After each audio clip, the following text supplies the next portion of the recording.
President Kennedy's four-day visit to Ireland in June 1963 would forever become ingrained in our history and our memory. In many ways, it concluded what was an extraordinary story. A story that began in 1848 in Ireland, in a country that was on its knees. 1 million people dead on the land, 1 million people gone to all corners of the globe. And it's a story that will bring the Kennedys from the coast of Ireland to the coast of America and Boston Harbour, and then on to Pennsylvania Avenue and eventually the White House. And after that, home back to Ireland.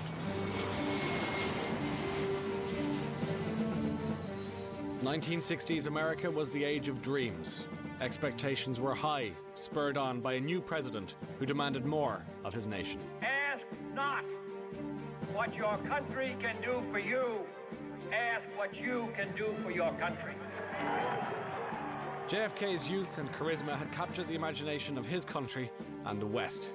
His presidency seemed to represent a world on the cusp of change. Ireland, too, hungered for that change. Into our world of black and white came the most powerful man on the planet. While the story of the visit is well documented, I've always wanted to find out more. I've always been fascinated with Kennedy, but was the visit to Ireland important, really? Why did he have such a profound effect on us? Did it affect Kennedy, or was it just for show? Was it sentimental, or was he closing a significant circle of history?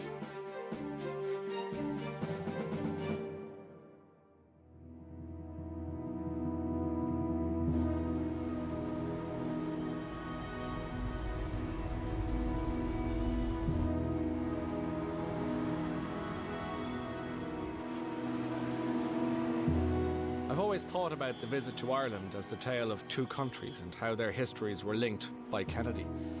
And by looking at Kennedy's homecoming, I want to meet the people who were part of that story. One man who was at the president's side in the Senate, in the White House, and on that great trip to Ireland, a man who was the president's counsellor, but also his speechwriter, was Ted Sorensen. He loved Ireland. He wanted to see Ireland. He was proud to be Irish.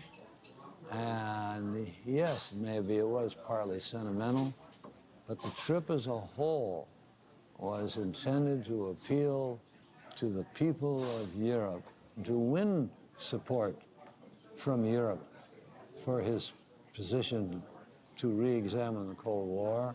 So that's why Kennedy went to Europe. That's why he made all of those stops in Europe, including Ireland. 1963 was a time of great upheaval. The world had only just turned away from the threat of nuclear war following President Kennedy's blockade of Cuba. Tensions between East and West had never been so high. The president was in Europe to win support for his vision of world peace. All free men, wherever they may live, are citizens of Berlin. And therefore, as a free man, I take pride in the words, Ich bin ein Berliner.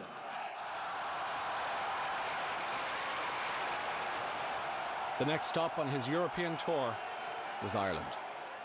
We flew to Ireland, and we left behind the deafening roar of that crowd, still in our ears. But he thought, well, Ireland, that's going to be some greeting. The Kennedy visit came at a time when Ireland was on the hinge of the big transition, as it were. There was a change in political leadership from De Valera to Lamass, and the 1950s had been a really difficult decade, more than 400,000 net emigration out of the country. Think of the decade that Ireland had come out of at that stage. The 1950s was the decade of the vanishing Irish. There was that sense that the time had come for Ireland to turn its back, I suppose, on a more isolationist mindset. So the Kennedy visit is important in timing and in symbolising, as it were, the new Ireland. I think we have to remember the amount of resentment in Washington about Ireland's neutrality in the Second World War. And this is only 18 years later. And the idea that Ireland decided to sit it out while so many young Americans died. The Americans had been absolutely livid with Irish neutrality. That was something that the Kennedy visit was very important in putting to bed, I think. That would have been the most important part of Kennedy's visit for Lamass, for example, was that sense that you are now back in the Western fold, that we have forgiven you for the neutral stance, that America has forgiven you for your self-imposed isolationism and your selfishness, as many would have seen it. That's a very important part of the visit from a political point of view. As President Kennedy arrived on Air Force One, by all accounts, there was a real air of nervous tension on the apron of Dublin Airport that day.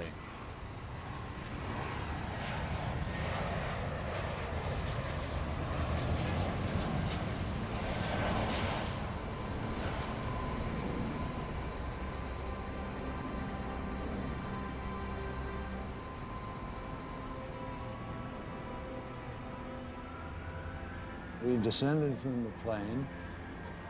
There was hardly a sound.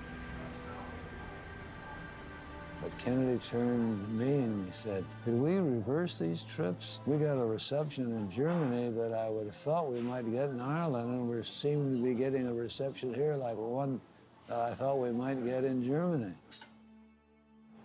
It's important to remember, of course, that we weren't that long an independent country, that we were very small, and here we were welcoming the President of the United States. So we wanted to take the whole thing seriously, but probably more important to that, with the eyes of the world looking on us, we wanted to be taken seriously. My first words of welcome to you should be in our native language, the language of your ancestors. He was the young president of the young republic coming back to be greeted by De Valera, almost an Old Testament figure in Irish freedom politics at this stage. Elderly, senior, almost chiselled, Mount Rushmore-like, as it were. So it was very rich in symbolism, but also for the Irish it indicated the fulfilment, that all the prejudices that had existed for the Irish in the United States had been overcome. 8 of my grandparents left these shores in the space almost of months and came to the United States. John F. Kennedy became President of the United States just 3 generations after his family had emigrated from Ireland. The origin of the Kennedys and Fitzgeralds on the other side of the family is the typical Irish-American story, the story of a nation coming of age. How far back can we go with the Kennedy story, and how important was the fact that they were leaving this wretched country as it was at the time? What was amazing was how the Irish immigrants made their way. Of course, they first lived in sort of ghettos. They were cloistered together. Very poor. Very poor. And the notion that this country, the streets were paved with gold, was always the inducement to bring them over here. But of course, what they found, it wasn't paved with gold at all, but a lot of hardship and difficulty. But there was opportunity. By the time the founding father, Joseph Kennedy Sr., grew up, his family had become pretty much a middle-class family. Joe Sr. also married into a family steeped in politics. His wife, Rose's father, was John Francis Fitzgerald, better known as Honey Fitz. He was the first Irish Catholic ever elected as mayor of Boston. I think politics and the Irish are sort of synonymous. Certainly in Massachusetts they are. And of course we grew up also with the idea that the Irish were a little bit,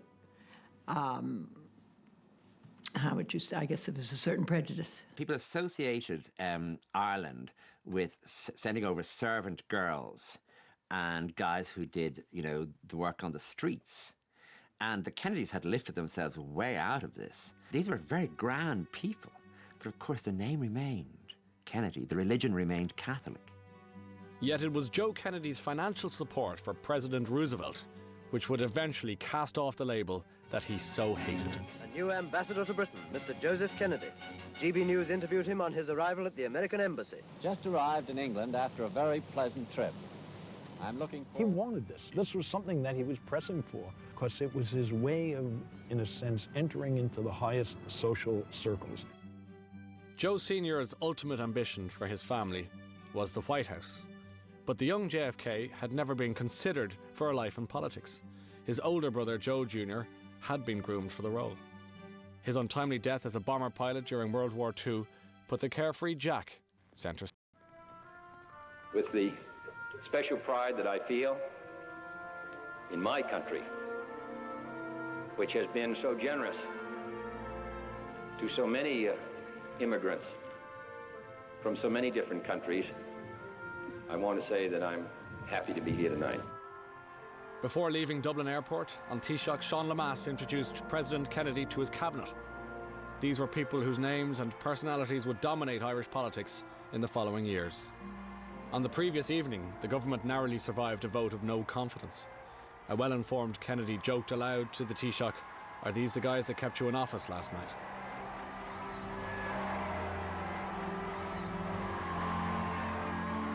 What started as a quiet, more reserved affair in Dublin Airport changed dramatically when the motorcade took off for Dublin's city centre.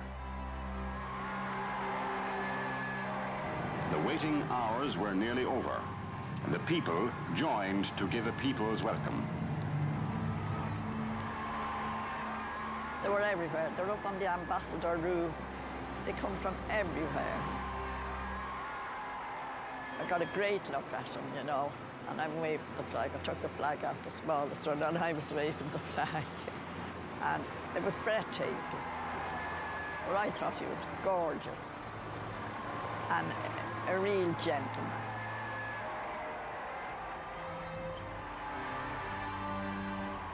My mother, Kathleen, brought me down to see the President of the United States.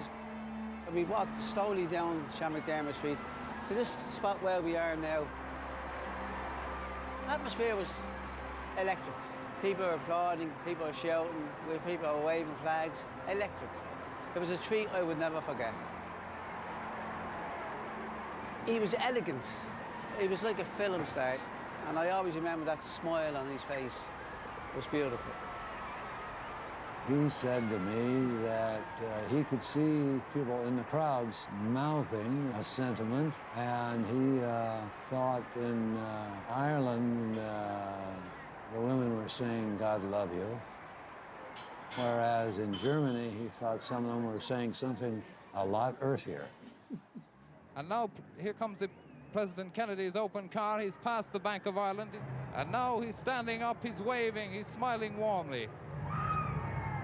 The crowd roaring and cheering, and now they're throwing all sorts of what would be in Wall Street ticker tape, but I'm sure here is only CIE bus rolls. And the crowd are attempting to encroach on to the road to shake President Kennedy by the hand. He has...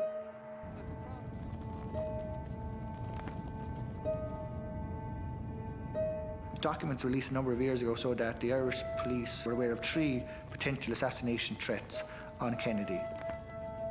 2 had been phoned to the Gardaí and 1 had been sent to the Irish Independent. 1 had said Kennedy would be shot on his way from the airport to Arsenal. 4,000 guards had manned the route as he made his way through the streets of Dublin.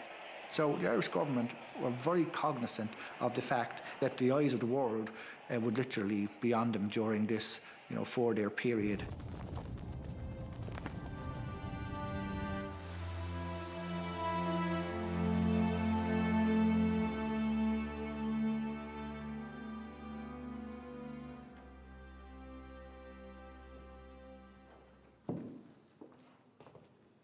When John F. Kennedy arrived here that Wednesday evening in June of 1963, it wouldn't have been the first time he met Eamon de Valera. At the end of World War II, Kennedy had left the Navy a war hero. Now, with an eye on a career in politics, the 26-year-old travelled through Europe as a reporter for the famous Hearst newspaper group, and it was on that trip that he made his first visit to Ireland in 1945. This is an extraordinary document. This is the original paper on which President Kennedy, when he was a young man as a journalist, typed up his report of his day or two that he spent in Ireland. What I love about this document is that we meet people that will become so essential to the visit in 1963. We see Kennedy's description of what he calls the tall, angular figure of Mr. de Valera. De Valera made remarks that left the situation to many observers as misty as this island on an early winter's morning. And then he talks about the Civil War, and he says, "And many have wounds which still ache when the cold rains come in from the west." I mean, I don't know where he got that from, but it's pretty nice. and the kind of thing you might expect from a young American with ideals or certain ideas of this country.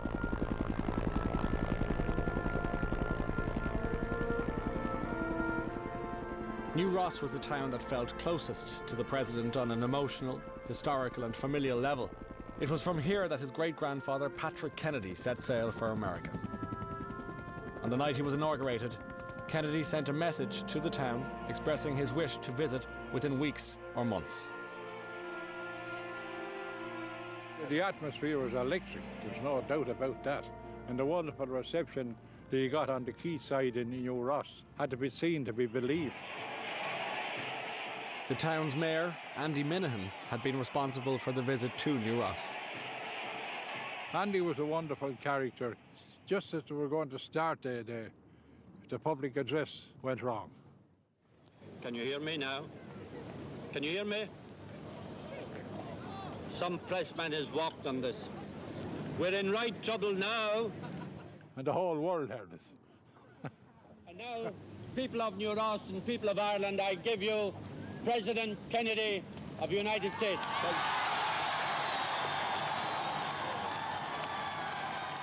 My great-grandfather left here to become a cooper in East Boston. He carried nothing with him except two things: a strong religious faith and a strong desire for liberty. And I'm glad to say that all of his great-grandchildren have valued that inheritance. Yeah. If he hadn't left, I'd be working over at the Albatross Company.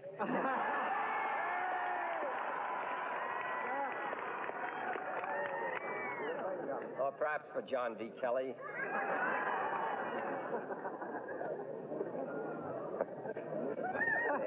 In any case, we are happy to be back here. He struck me as an individual that was really enjoying himself. In other words, he gave you the impression that you were doing him a favor by being nice to him. He gave you the feeling that you were the only one that counted, the fellow he was talking to. That's a great gift of humanity. Oh, indeed it is. Not far from the quay at New Ross, a woman and her two daughters were waiting nervously. Mary Ryan, the president's cousin, was the strongest connection between the White House and the ancestral home in Dunganstown. And here is President Kennedy coming in, and he's greeted there by Mrs. Ryan and her daughters. And happy smiling faces all around. In '63 they really didn't know what they were letting themselves in for. I suppose Ireland as a country was probably very naive, and the most powerful man in the world arriving on your doorstep. I suppose it was very overwhelming for them, I suppose they found it very hard to take it in, you know. It must have mattered enormously. As president, going back to the place where your ancestors had come from had to have meant something. Looking today at the footage of JFK's visit to the Kennedy homestead, what many people don't realise is that he had in fact been to the house once before, 16 years previously. By 1947, John F. Kennedy was a freshly elected congressman here in Washington, but he was also a man who needed a holiday. Now, his sister Kathleen had married into the aristocratic Devonshire family, owners of the beautiful Lismore Castle in County Waterford. So, for 3 weeks that year, John F. Kennedy packed his bags once more for what would be his second visit to Ireland.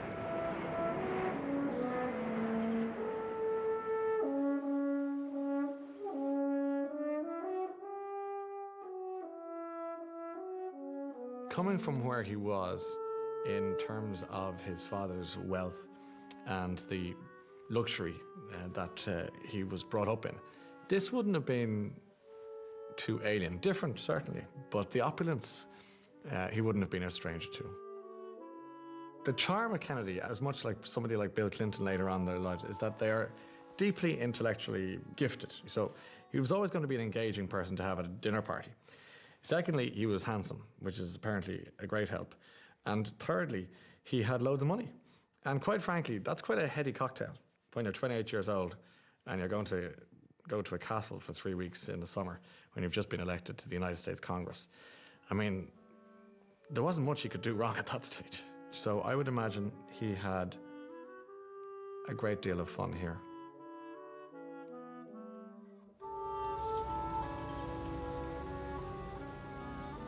Borrowing a car from the castle and accompanied by socialite Pamela Churchill, Kennedy went searching for his roots. The drive would bring him to a small farm in Dunganstown, County Wexford, where he would meet a relative, Mary Ryan. My grandmother thought he was just this strange American who arrived that day, and he introduced himself as a Kennedy, and he was able to explain how they were related. She thought he was very Angish, as she used to say. It's a local saying around here that if you're just a little bit pale and skinny and you need a bit of feeding up. The lady who he accompanied, or at least who came with him on that trip in '47, Pamela Churchill, she looked around and said that was pretty much like visiting Tobacco Road, is the quote. She thought it was disgusting. But he didn't like that, because suddenly, like anyone who delves into their past, you gain a sense of propriety about a thing or a place, or even just a vestige of your own personal family past. And that's what he did. And he kind of took a bit of, not great offense, but he just didn't like the tone, because he felt, well, do you know what, this is me. Mr. Ryan, should we cut this? Yes, yes. Cut yourself. Yeah. Well, I think it's an outstanding memory for a lot of people, because he was very young and he was very handsome and he was very funny and he was very smart and he had a self-deprecating sense of humor. And I mean, he was the golden man, I think. We want to express our thanks to Mrs. Ryan, who she and her friends who cooked all this. We promise we'll come only once every 10 years. And as I said inside, we want to drink a cup of tea to all the Kennedys who went and all the Kennedys who stayed. Yes.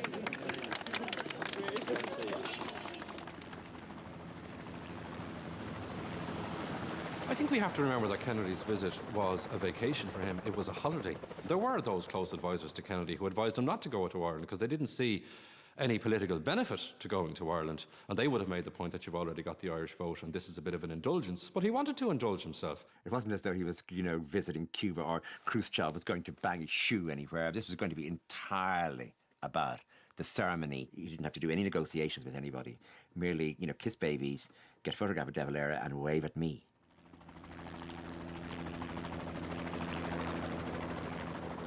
I was taken out of school by my father, so it was June, so I would have been still in national school, and we were in a crowd. But you could see him very clearly, and the memory's very clear to me that he was standing in an open car and that he was the most glamorous person I'd ever seen. It is as though we were living in black and white, and suddenly Technicolor, something from the movies, had come round the corner.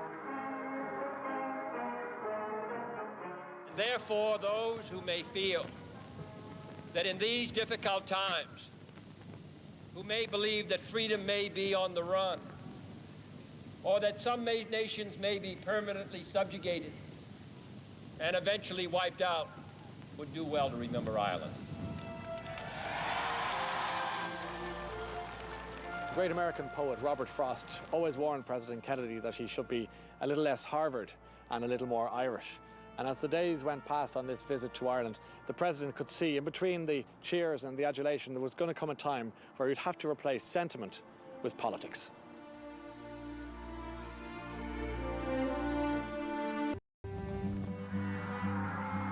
Certainly the Irish visit was, one could put it this way, an indulgence. It wasn't of strategic importance. It wasn't a vulnerable spot that needed to be shored up. It wasn't Berlin. But on the other hand, it mattered to him. And it did have the effect that it provided extraordinarily good footage. It was the kind of image, untroubled as it's seen by security, walking around casually, adored by ordinary people. It was not going to do any harm in an election year coming up. From the average Irish person, seeing Kennedy on TV, following the Cuban Missile Crisis in 1962, and now seeing him literally in the flesh, I think that was something quite epoch-changing in one way to Irish society. I think this was an important element in an Ireland that was showing a different side of itself.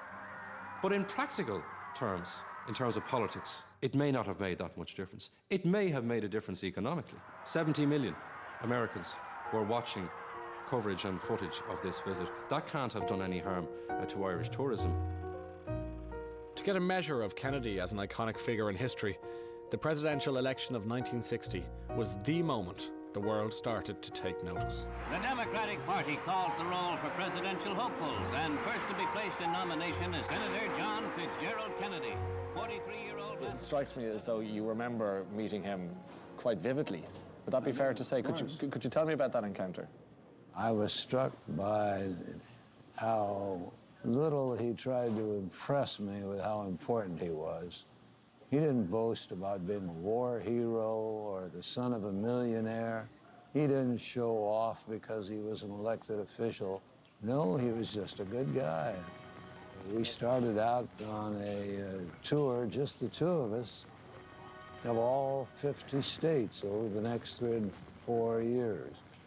And it was during that time that he found the response was good, but it was not until '59 that he said to me once in the hotel, "I'm thinking about this. I think maybe we can make it." "Make what?" I said. He said, "The presidential nomination." I said, "You're just thinking that now? What have we been doing out here all this time?" "I've always thought we could make it." The convention makes it a Kennedy victory by acclamation on the first ballot. Despite his youth and other issues, he's the man for the party. Those other issues had asked America to make a monumental decision. Not only would America elect its youngest president and the first Irish American, but most importantly, the nation's first ever Catholic to hold that office. What ensued was the closest election in American history. There was discussion that if a Catholic gets to the White House, he'll have dual loyalties, not just to this country, but to the Pope in Rome. And John Kennedy understood that he had to disarm that antagonism. He said, "I am the Democratic nominee for president who happens to have been born a Catholic." After he won the election, we were all at Hyannisport. We had been there, listening to the returns and everything. So we went out and played touch football. And my father came out on the porch and he said, "Now, lunch is ready. It's 1:15, lunch is ready." So everybody said, "Yes, Dad." And then Jack and I were the last to come up. And so he turned to me and he said, "Doesn't he know I'm President of the United States?" I said, "I guess not yet." He was many, many firsts. He was the first Catholic. He was the first Irish American. He broke the mold. He blazed a trail for the likes of Barack Obama. Suddenly, anyone could be president. When Obama was elected, I could see it on the faces and in the actions of African Americans. What a sense of elation they had. And I think that's very much the way Irish Americans felt when John Kennedy not only became president, but succeeded in the presidency, and then went to Ireland and said, criticism be damned, I'm going there because this is what I want to do. And because I'm an Irishman, and I'm happy and I'm proud to show that I am. The president's visit to Arbor Hill was arguably the most politically significant. Here was the Mecca of Irish independence, the graves of the 1916 leaders. This wasn't just another stop along the way. This was a statement. Garda in order. Shutting roar. Garda in order. I shall break.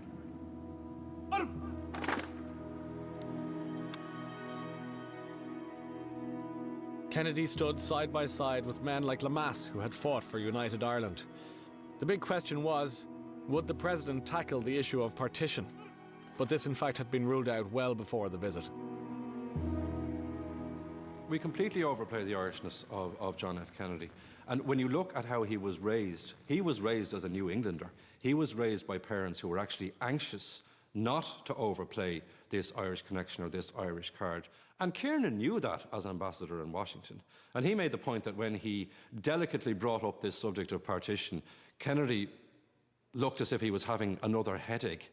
Had you ever talked to him at all or mentioned to him at all the problem of partition? Had he ever said anything about it before? President Kennedy was, and this is putting it much to extreme, but it's no harm to put it like that, was more British than Irish. I suppose it's the New England attitude generally. I suppose it's the Harvard attitude. And Kennedy's first reaction would be, if there were any even minor dispute between Britain and Ireland, would be to side with Britain. The Republic of Ireland was not in NATO. The United Kingdom of Great Britain, Northern Ireland was. Partition was easily avoided as a sore thumb, while at the same time the more general statements on liberty and the long Irish freedom struggle could be easily incorporated into what he had to say. President Kennedy would later talk about how moved he was by the drill in Arbor Hill that day. Within 5 months, it would take on a greater significance.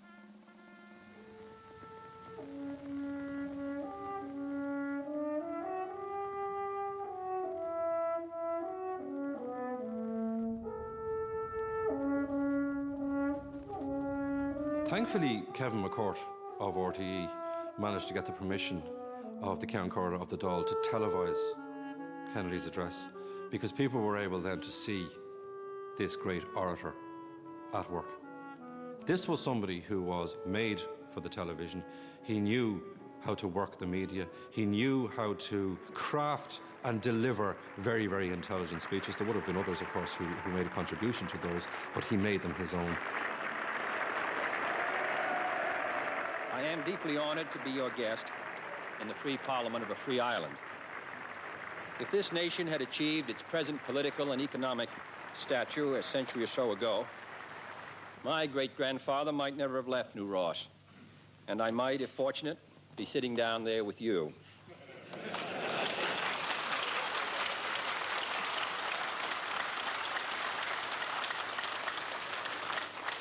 Of course, if your own president had never left Brooklyn, he might be standing up here instead of me. What was your sense, as two gentlemen who were in the Dáil chamber that day, of his speech? From listening to him, you would think he had been in Ireland for his lifetime. And it came across that way in his speech as well, that he knew more about Ireland than we probably knew ourselves. His whole speech was very illuminating and very emotional, and he was speaking to us, and he was speaking to us about our future. But looking back on it now, I wondered if Kennedy had got a second run as President of the United States before the trouble started in the north of Ireland. I think Kennedy would have had a better way of communicating to people who were not hostile to each other after 30 years of violence. And no country contributed more to building my own than your sons and daughters.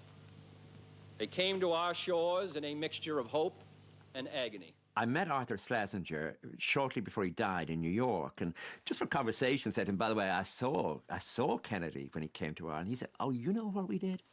And he started to talk, and the thing he wanted to tell me was that they were terribly disturbed about the censorship of books in Ireland and the way in which Irish writers were treated. And they thought, especially with someone like James Joyce, that the way in which his books were viewed, the phrase Schlesinger used was, the Irish government thought he wrote dirty books. And they thought that when they came, they should influence this and do something about it. So that the reference to James Joyce, Schlesinger said, it was put very deliberately in by the Kennedy people as a signal to the Irish government that they were to stop doing this. They left behind hearts, fields, and a nation yearning to be free. It is no wonder that James Joyce described the Atlantic as a bowl of bitter tears. Did he have any corrections to make? Yes, he had one that's notable. Of course, it was secret at the time. And that is, there's a beautiful quotation in there about the importance of little countries. All the world owes much to the little 5-feet-high nations. The greatest art of the world was the work of little nations. The most enduring literature of the world came from little nations. The trouble with that beautiful quotation was that it came from a former British Prime Minister whom the Irish hated. Yes, David Lloyd George. David Lloyd George. So Kennedy crossed out the name David Lloyd George as we sat there on the plane and said, just refer to it as a master of the English language. This is an extraordinary country. George Bernard Shaw, speaking as an Irishman, summed up an approach to life. Other people, he said, see things and say why. but I dream things that never were. And I say, why not? It is that quality. It is that quality of the Irish, the remarkable combination of hope, confidence, and imagination that is needed more than ever today. We need men who can dream of things that never were and ask why not. My friends, Ireland's hour has come. You have something to give to the world, and that is a future of peace with freedom. When you consider the optimism that was there in 1963, by 1968, 1969, in a relatively short space of time, that optimism has been dashed. And yet, at the same time, it was the America of Kennedy that gave the most inspiration and example to the civil rights people.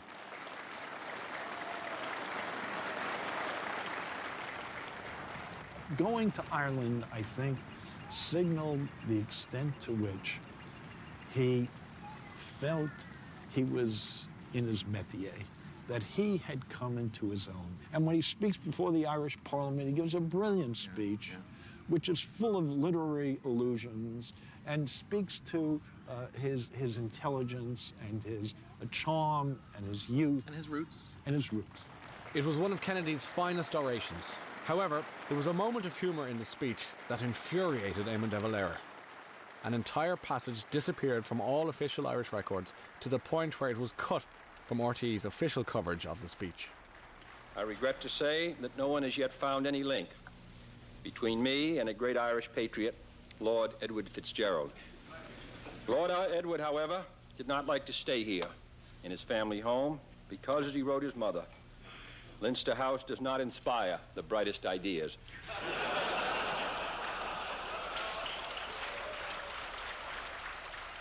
Later on, we got from the talk to Arsenal and there, President Limerick said to him that he had done no service to Irish politicians by this quotation.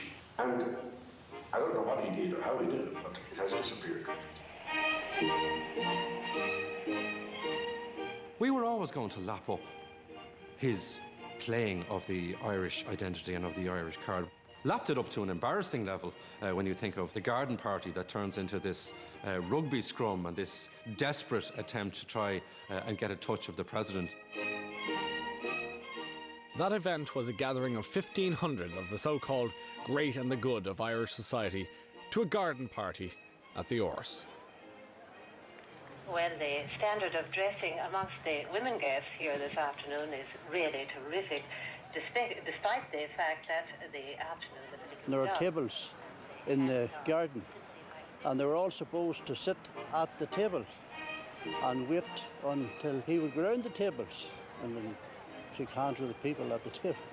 But once he and President de Valera appeared at the door, most of them jumped up and went towards the door and blocked the door, so they couldn't get him out. Peace was called for. They were asked us again to sit down until the president would go around the tables. Eventually, the third time, he did come in and we tried to push as many back as possible so that he could get into the lawn. So it was a push and shuffle, and I could see our president, and they were saying, "What's your own president?" in case that he'd be knocked down, you know. His enthusiasm to meet the people was a security nightmare. In fact, American security became more worried about their man being jostled than anything more sinister.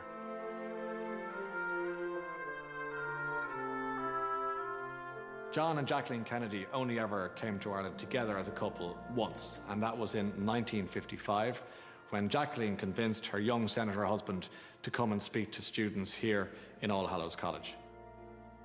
Despite the popular appearance of John F. Kennedy as being healthy and fit, the reality was he was never a well man. And on his last appearance in Ireland before he became president, it was this illness, this unwell look about him that was apparent to one prominent Irish politician.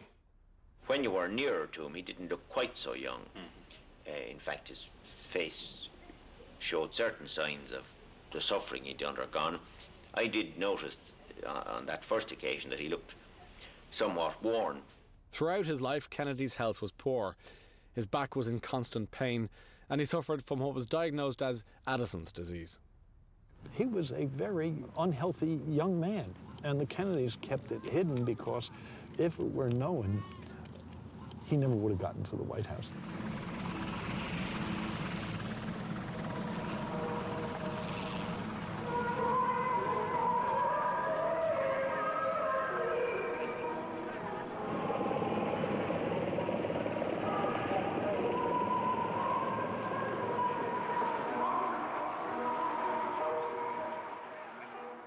When he landed, he was greeted by my husband, Paddy.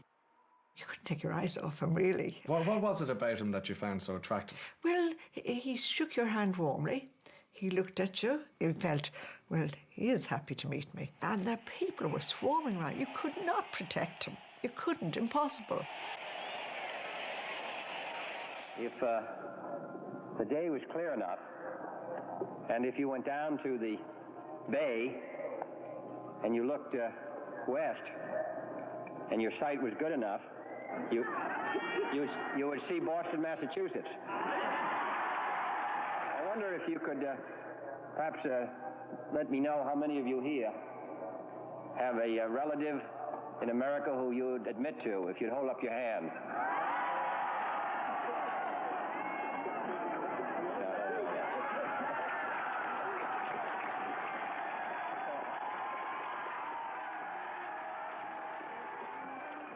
I was chasing after him, and eventually he got into the car, and I kept staring at him, hoping he'd stare back at me, and he did.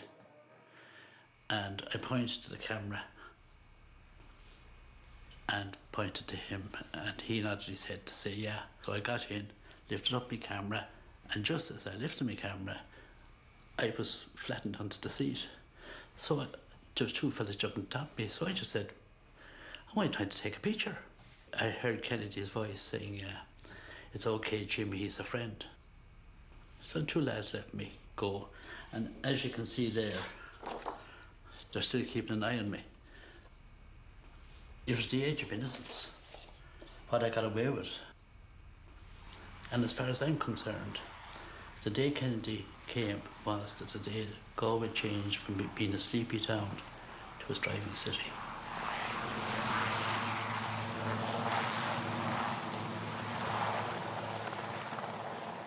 There was sort of a sadness and a quietness. Just a pall came over the people when there was no more chopper to be seen. Why is that? It just felt, I don't know, was it a foreboding or what? Yeah. I don't know what it was, but just this quietness descended. Extraordinary. And we all went away. Will we ever see the like again? Yeah. We haven't, really.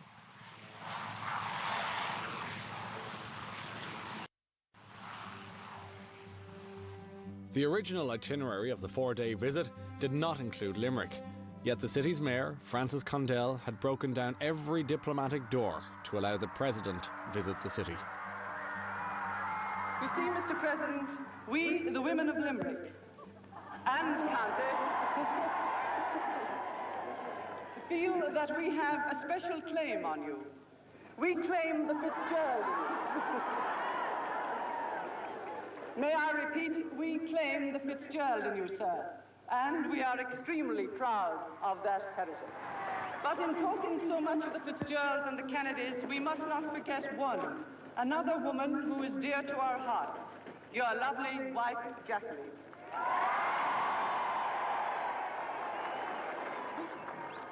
I asked your distinguished ambassador to the United States, Ambassador Kearney, I said, what is this county noted for?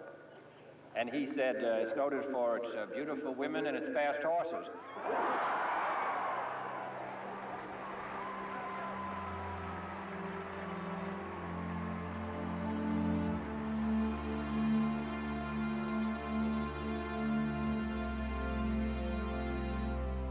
Tis it is the Shannon's brightly glancing stream, brightly gleaming, silent in the morning beam, oh, the sight entrancing. Thus returns from travels long, years of exile, years of pain, to see old Shannon's face again, oh, the waters glancing. Well, I'm going to come back and see old Shannon's face again.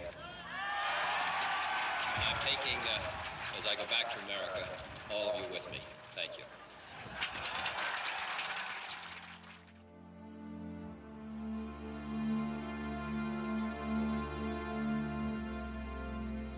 When he climbed up the steps and headed into Air Force One for that last time, I think I was struck most by the fact that he came to Ireland intrigued and interested in his Irishness. But he left Ireland after those extraordinary days, utterly convinced of how important his Irishness was to him. It grew with every day of the visit. And while it was never going to be a political experience, it was always going to be an emotional one, and a very important one. He has been a most honoured and most welcome guest, probably the most honoured and the most welcome in the whole history of Ireland. And the wish of everyone here in Shannon, and indeed in the country as a whole, as he takes his leave, is that he should go safely and return soon. It was the close of a particular episode that people had been involved in from first to last. It imprinted itself in a way that was absolutely magical, and of course in the terrible tragedy that was to follow as it was rerun. The poignancy of that farewell became extraordinarily strong. The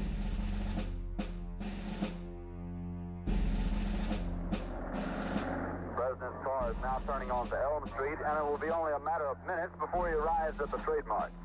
I was on Simmons Freeway earlier, and even the freeway was jam-packed with spectators waiting their chance to see the President as he made his way towards the trademark.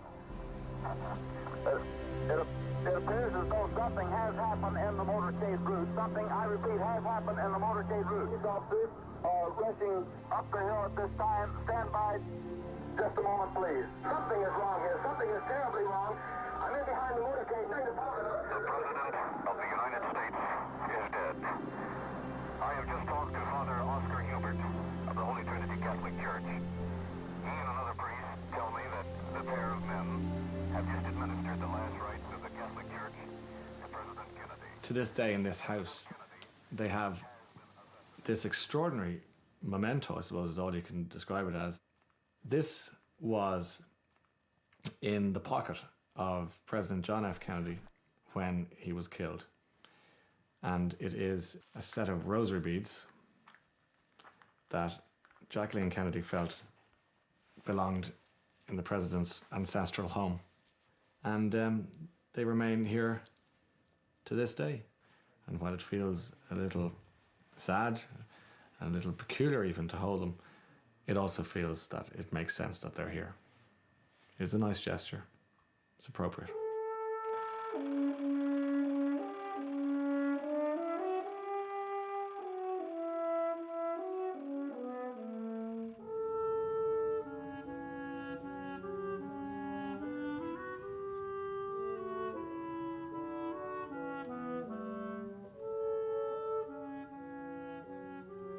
It was towards the end of the Kennedy visit to Ireland that the President sat down with some of his advisors, Dave Powers and Kenny O'Donnell, and they were saying, what was your favourite bit of the trip? And they turned to him and they said, your best bit was in your speech to the Houses of the Oireachtas.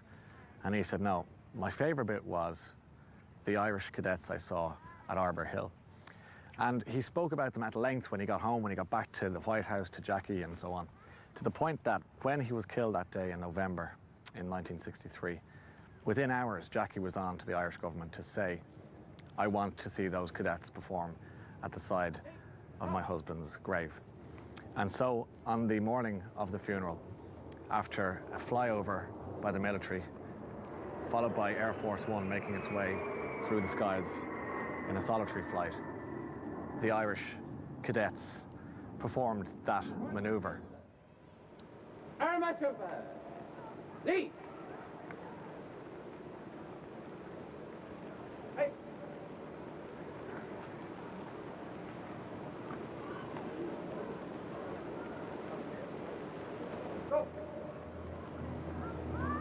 In the name of the Father, and of the Son, and of the Holy Ghost, amen. Let us pray.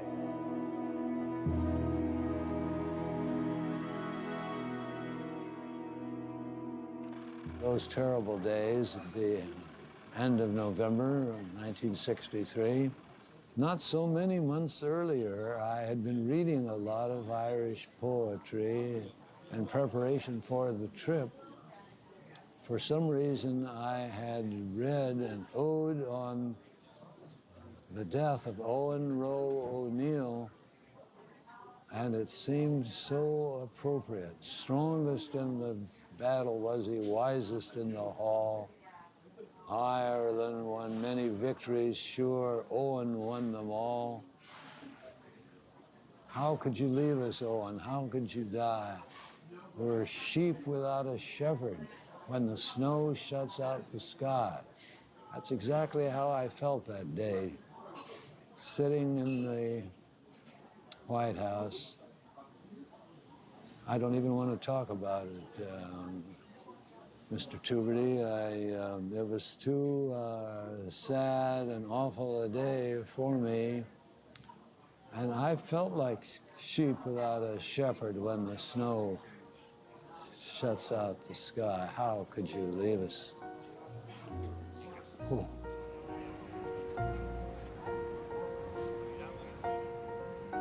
JFK has inspired a generation in a way that few presidents have managed to do since. That legacy remains because, in many ways, he is an icon forever stuck in time. His visit to Ireland was more than just a presidential visit or an expression of American power.